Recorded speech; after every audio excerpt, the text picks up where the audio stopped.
Have you ever wondered what the note inside the sawmill is really trying to tell us in 99 Nights in the Forest? In the note, we see the name Jerry, a worker who mysteriously went missing.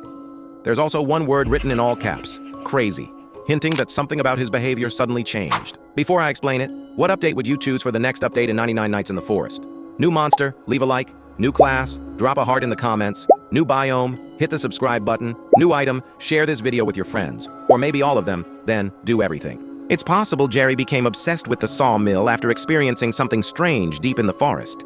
And eventually, he vanished. If other workers went missing too, then this wasn't just a single incident. It suggests that whatever is lurking in the forest has been affecting people long before the players ever arrived.